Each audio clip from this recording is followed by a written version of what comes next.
prosegue la scoperta dei luoghi più belli vicino a casa nostra e degli itinerari naturalistici che offre la provincia di Venezia, un viaggio che abbiamo già intrapreso la settimana scorsa e quest'oggi sarà il vero protagonista, la vera protagonista di questa puntata di Viaggiando Viaggiando. Ben trovati a tutti i nostri amici viaggiatori, siamo pronti per una nuova avventura. Tutto questo tra pochi istanti, subito dopo la sigla.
Come abbiamo detto prima della sigla, puntata dedicata all'ambiente in provincia di Venezia e come tutti i nostri telespettatori, i nostri affezionati telespettatori sanno, è sinonimo di Michele Zanetti, naturalista, nostra guida di fiducia per quanto riguarda questi itinerari naturalistici in provincia di Venezia. Qual è l'itinerario che ci proponi quest'oggi?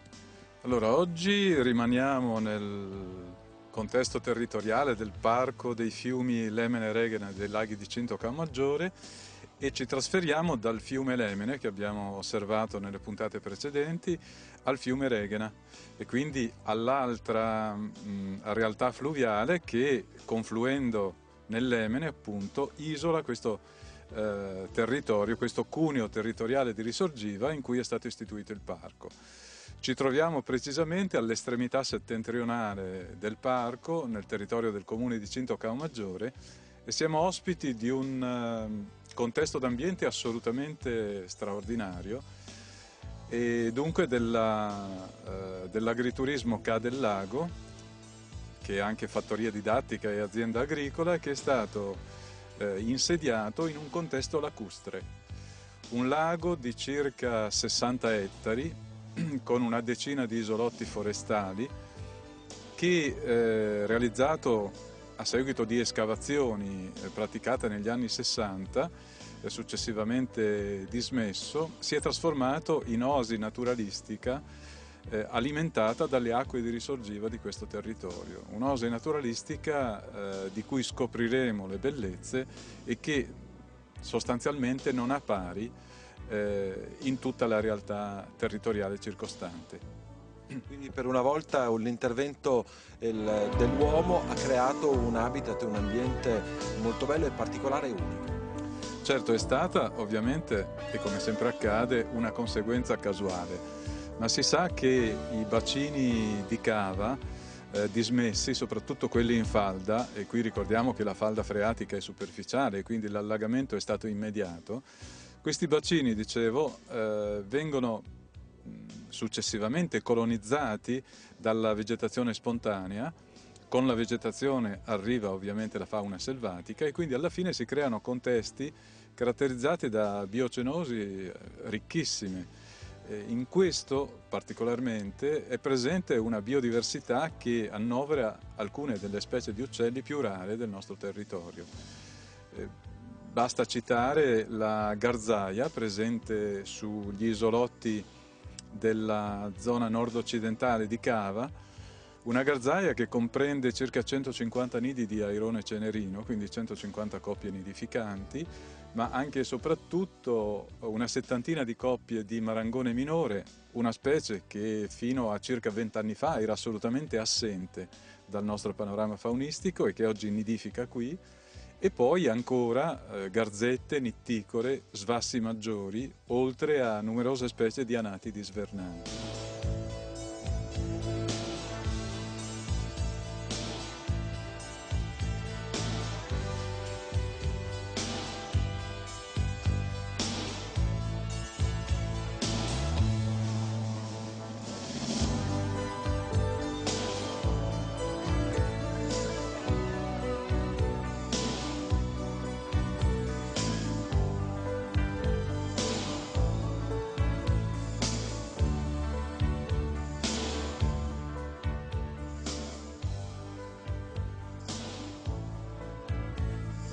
Michele, parliamo della vegetazione che si trova in questa oasi. Sì, in effetti parlavamo poco fa di questo processo spontaneo di rinaturalizzazione, che significa in sostanza colonizzazione floristica e faunistica del contesto di Cava. Come possiamo osservare, alle nostre spalle c'è uno splendido bosco di pioppo bianco insediato su una delle isole di questo comprensorio lacustre. Ebbene, il pioppo bianco esprime un elemento tipico del bosco igrofilo, ovvero sia del pioppeto saliceto che spontaneamente, migrando mediante i propri semi, trasportati dal vento o dagli uccelli, si insedia in questi luoghi nel momento in cui cessa l'attività di cava e questi vengono lasciati appunto alle dinamiche spontanee di rimboschimento. Ma non sono giunti solo salici e pioppi, si sono insediati olmi e farnie e quindi si è formato un bosco legato all'acqua molto simile ai boschi che caratterizzavano l'antica pianura veneta prima dell'intervento di deforestazione dell'uomo.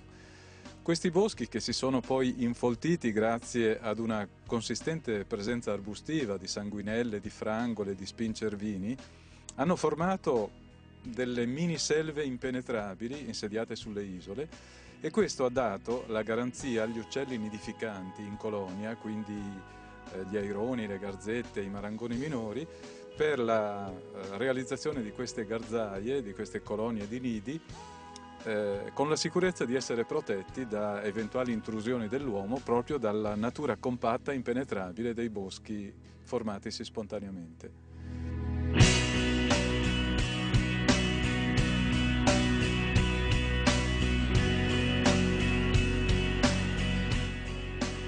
Michele, un'oasi come questa, che importanza ha da un punto di vista per le migrazioni delle varie specie? Beh, con un ambiente lacustre di questo tipo, caratterizzato appunto da una grande distesa di acque di natura sorgiva e quindi pulite ma anche ricche di vita, tra l'altro la profondità media di questo bacino lacustre oscilla tra i 50 cm e i 5 metri, quindi è una profondità non particolarmente elevata e tale da consentire in più punti lo sviluppo di vegetazione sommersa. E siccome queste acque sono acque di risorgiva e ghiacciano solo nei momenti di freddo più intenso, degli inverni diciamo più duri, gran parte di queste risorse alimentari, ovvero sia della vegetazione sommersa, rimane disponibile per gli uccelli che qui svernano o che sostano durante le migrazioni. Fai conto che in un ambiente di questo tipo sostano moriglioni, mestoloni, sostano le marzaiole che in primavera tornano, diciamo, nell'Europa centrale a nidificare, ma anche la popolazione di folaghe che qui è insediata stabilmente e nidifica, d'inverno diviene molto più consistente proprio per la sosta di individui migranti che si fermano in questo biotopo per il fatto di avere una disponibilità alimentare garantita e abbondante.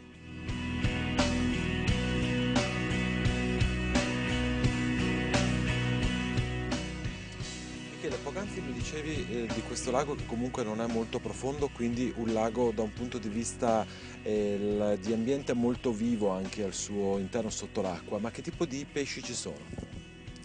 Sì, ecco, questo è uno degli aspetti più interessanti forse di quest'oasi, anche se, come puoi ben comprendere, mentre moltissimi visitatori sono interessati agli uccelli, non molti naturalisti sono interessati ai pesci. I pesci non si vedono facilmente.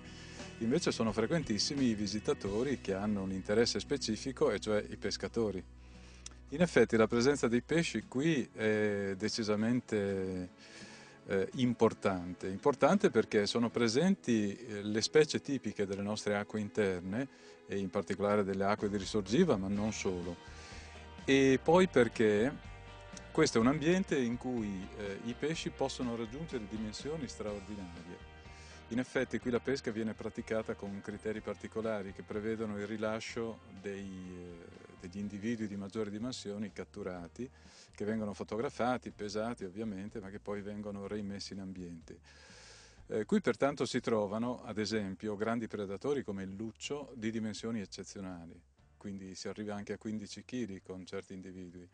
Ci sono carpe gigantesche, ma anche tinche, anguille, e poi ci sono specie, diciamo, più comuni come il cavedano e qualche specie alloctona, evidentemente, come ad esempio il persico trota, ancora rappresentato da individui di dimensioni decisamente superiori a quanto non si trovi abitualmente nei nostri ambienti acquatici.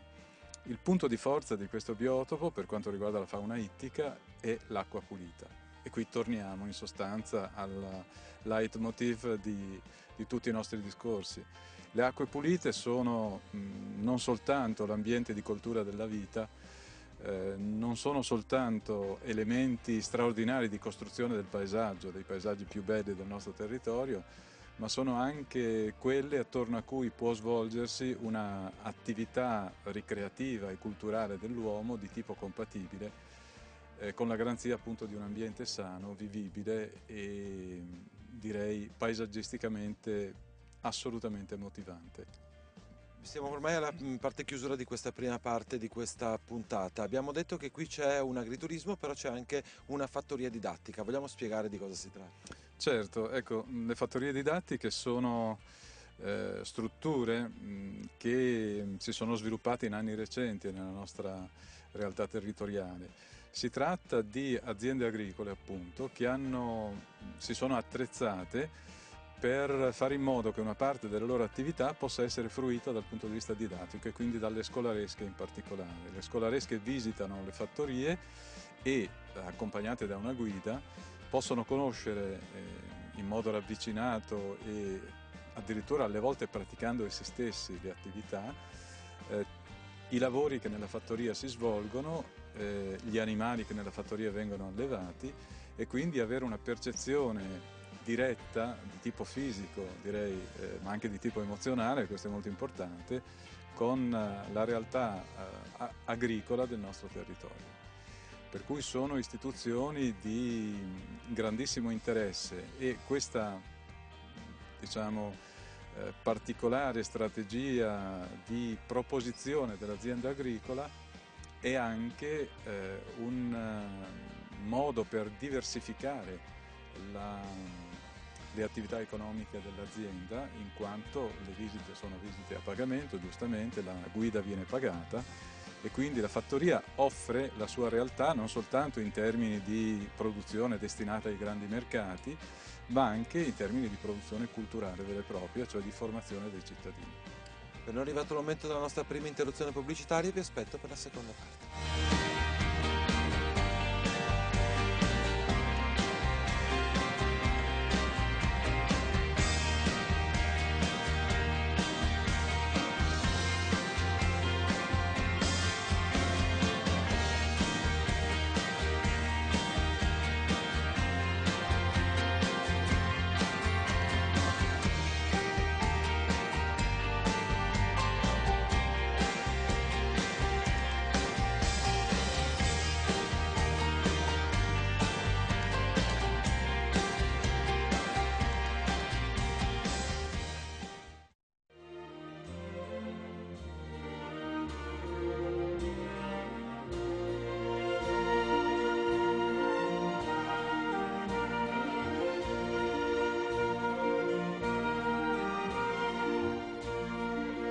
Seconda parte di Viaggiando, ben trovati a tutti i nostri amici viaggiatori, sempre alla ricerca dei luoghi più belli vicini a casa nostra. Dicevamo all'inizio, Michele, forse questo periodo non è il migliore da un punto di vista naturalistico, però offre sicuramente degli spunti e delle suggestioni che magari in periodi più belli dal punto di vista sempre naturalistico non danno. Sì, oggi continuiamo la nostra escursione nel parco dei fiumi Lemene e Regena e laghi di Cinto e ci siamo trasferiti in un luogo veramente magico, un luogo che ci consente di percepire come queste aree protette, realizzate in ambiente densamente umanizzato, riescano a coniugare il paesaggio, la naturalità residua e la storia, che in questi luoghi molto spesso è importantissima.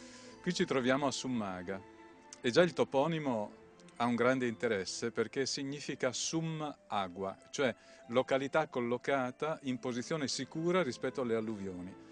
Ricordiamo che questa è una terra ricca di fiumi, quindi le esondazioni hanno sempre caratterizzato questi territori. Trovare territori alti e quindi mutere alluvionali, ovvero sia dossi rialzati, al sicuro dalle acque di piena, rappresentava un obiettivo importante per realizzare un insediamento. Summaga, che è un insediamento molto antico, ha addirittura ereditato questo toponimo che conferma questa condizione. Alle nostre spalle si trova l'abbazia di Summaga, che è uno dei gioielli storici inseriti nel contesto del parco. In sostanza questo edificio, che ha all'incirca 1000 anni o poco meno, era direttamente collegato alla grande autostrada di questo territorio rappresentata dai fiumi, in questo caso dal fiume Regna, che scorre alle spalle dell'edificio religioso e che consentiva di collegare l'entroterra portogruarese, quindi tutti i centri agricoli di questa parte della pianura veneta, con il litorale, con Caorle, e quindi attraverso la litoranea veneta addirittura con la laguna di Venezia.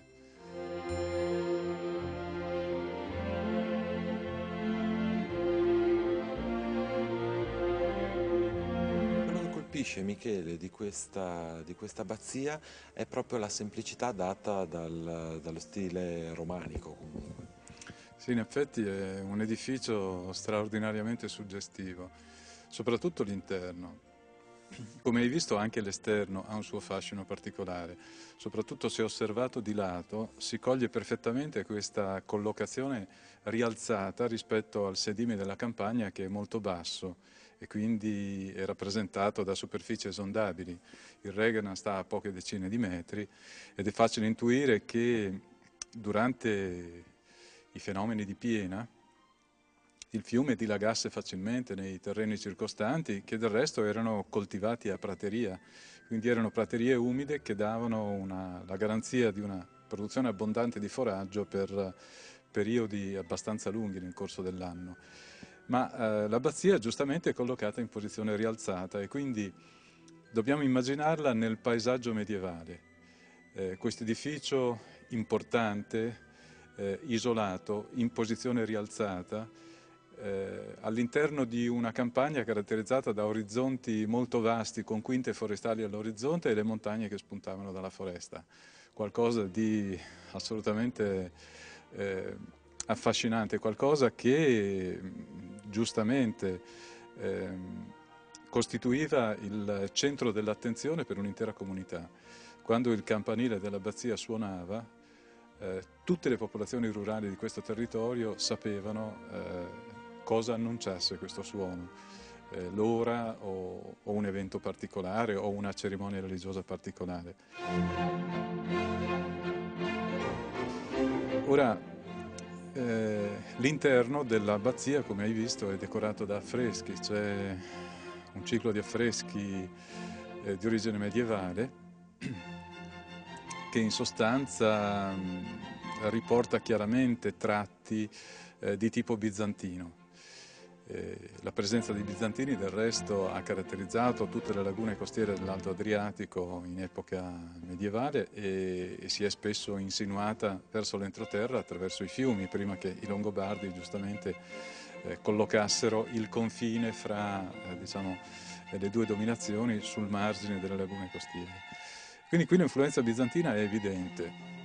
Giustamente io non sono né uno storico né un esperto di arte, sono solo un naturalista, ma non è possibile rimanere indifferenti davanti al fascino, quindi alla semplicità ma anche all'immediatezza di questi fumetti del Medioevo che raccontano le storie di santi e quindi che richiamano la comunità territoriale alla virtù che queste figure simboliche esprimevano e quindi alla necessità di adeguarsi a comportamenti morali particolari e molto rigorosi.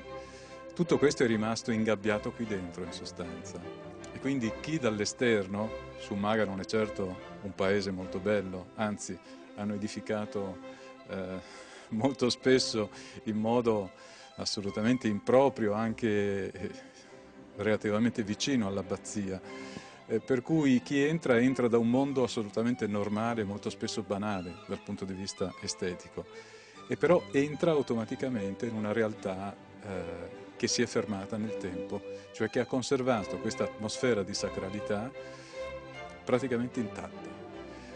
tu hai la sensazione, uscendo dall'abbazia di Summaga, di ritrovare il paesaggio medievale di cui abbiamo parlato poco fa. E questo, Penso che sia quello il suo fascino, Michele. esatto, questo per un luogo di questo tipo è assolutamente il massimo.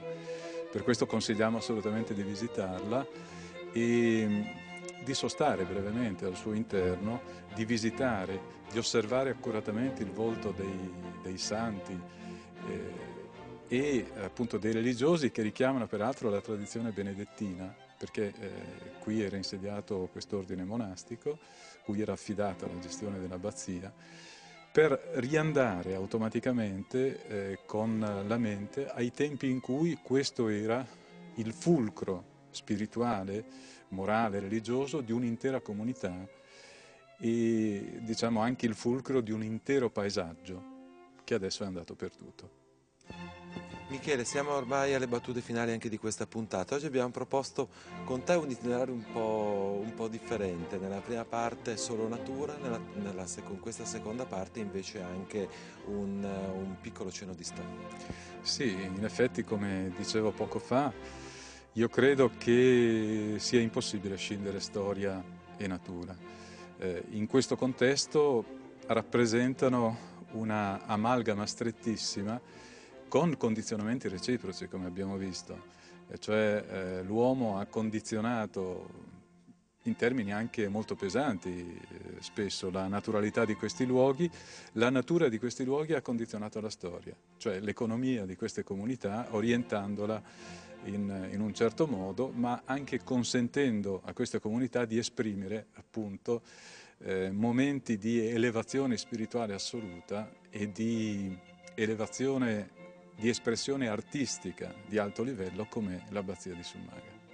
Io Michele ti ringrazio, è veramente sempre un piacere ritrovarti. Vogliamo già dare un appuntamento alla primavera prossima, ci diamo già una data, se no magari facciamo passare troppo tempo. Ma diciamo che ci ripromettiamo di sopravvivere fino alla primavera prossima e di visitare altri luoghi altrettanto suggestivi di questo territorio. Allora, io approfitto di Michele perché dovete sapere che Michele sul nostro canale di YouTube, sulle persone che scelgono, che vogliono rivedere alcune puntate, ha record in assoluto. Le puntate dove c'è Michele hanno sempre dei picchi incredibili, potrete vederlo anche voi se andate su qualsiasi motore di ricerca, Telechiara Produzione, il nome e cognome sottoscritto, quindi Piero Brazzale, oppure Viaggiando per rivedere tutte le puntate precedenti, ma anche questa. Michele, grazie ancora, grazie a tutti quanti voi che ci state seguendo sempre con tanto affetto. Permettetemi di fare un saluto particolare ai telespettatori che ci stanno guardando tramite il satellite sul canale blu. Lo faccio raramente, però scusatemi, però vi ringrazio tantissimo per l'attenzione che ci date. L'appuntamento con noi è la settimana prossima, stessa ora, stessa rete, per continuare sempre a viaggiare assieme.